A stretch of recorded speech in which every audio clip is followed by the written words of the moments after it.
Sandra, it's great to have this opportunity to share with other people three important things that you and I both have learned as entrepreneurs and just throughout our lives. So what's the number one thing or the first thing that comes to mind when you think of what you've learned? I think about being authentic. I think one of the things that is really resonating with me now is you always have to operate from who you are. And it's a lesson that I'm bringing into the work we're doing with the collective, because, you know, we talk about being really unapologetically Black in our focus in terms of working with Black developers and building out an infrastructure to bring wealth to Black communities.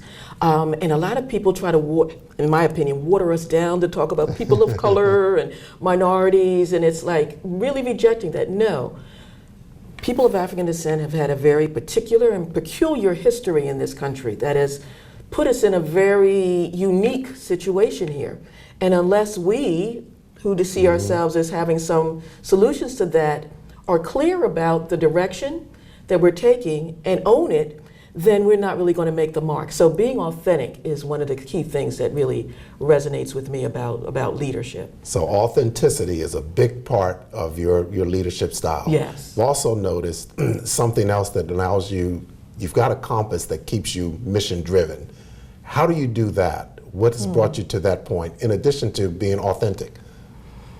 Well, I think that very point about being mission driven, you know, the things that I work at are things I really care about. And so when I go into an endeavor, it is really for a real clear objective, trying to get to a solution, get to a point. And so I have I feel well grounded in the why. Sometimes I wonder about the what we should do or exactly how, but I'm always clear about why we're doing this and where we're going. So I think that would be the other thing I would say. So what do you think about from your vantage point in terms of the critical lessons learned? Yeah, my foundation is rooted in faith and trust, and that's why the name of my holding company is Beltraith, Belief, Trust, and Faith. And the main thing I've learned throughout my years as an entrepreneur is it's not enough to just believe God or have faith in Him. You also have to trust Him. And I think it's very difficult for entrepreneurs to trust others because you're stepping out on faith with this idea that you have and you want to put it to work. So oftentimes you want to just sort of close everyone else out, which is what you have to do sometimes in order to get to the actual point of what you're trying to change the world or do something different. So belief, trust, and faith became this core of my foundation. So it's very interesting. And so what else? I've seen you talk to young people before as well, and you're imparting certain things to them. And if you could just grab them and pull them over into the room on the side and say, "This is what I want you to do," what would you want to tell them? So, I think one thing that comes to mind is being comfortable with what you don't know. I think there's a lot of times now, for a lot of young people, taking a risk. It's scary. It's scary, and feeling that you have to be the expert and you have to be, at least even if you don't know, you have to pretend that you do. And oftentimes in doing that, you're closing yourself off from real learning. So I think I'm finally getting very comfortable with what I don't know. I don't know private real estate development, but that's what I'm all engrossed in now with the collective.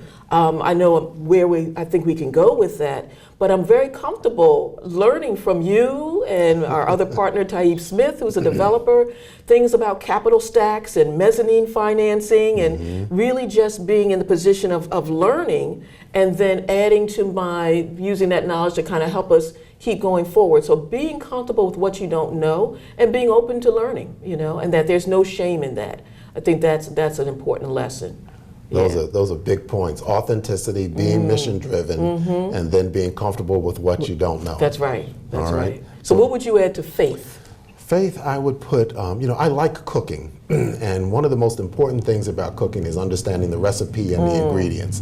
And oftentimes people will have this great idea about what they want the final dish to look like, but they don't oftentimes, when they begin to cook, have all of the ingredients. Or they have the wrong recipe. So I've had to learn to make sure that, just like when I'm cooking, to get all the ingredients up front, based on what the recipe is, and then freestyle So that's where the innovation comes in. The innovation is absolutely critical. So it's recipe, ingredients, and then innovation. Make the dish your own. I like that. Make the dish your own. You should see how I cook in the kitchen. It's Faith, just and sometimes you need faith to believe it's going to turn out the right way. You got to sprinkle a little belief, trust, and faith on the recipe and ingredients to get it to right. where it needs to be. So it comes out in the taste. And this is what's so interesting is, when you're cooking or you're, you're making a meal, you're serving. And that's the third thing that I've learned is that through organizational dynamics, you really learn how to serve other people. Folks think that leadership is about bossing folks around. It's not. It's about being subservient to other people. When you do that and you give to them, and giving equals receiving, then it comes back tenfold, and then you're able to accomplish the mission a lot better if you have authenticity, if you're mission driven, and if you're, what's your third one? If you're very comfortable with what you don't know. And that's hard.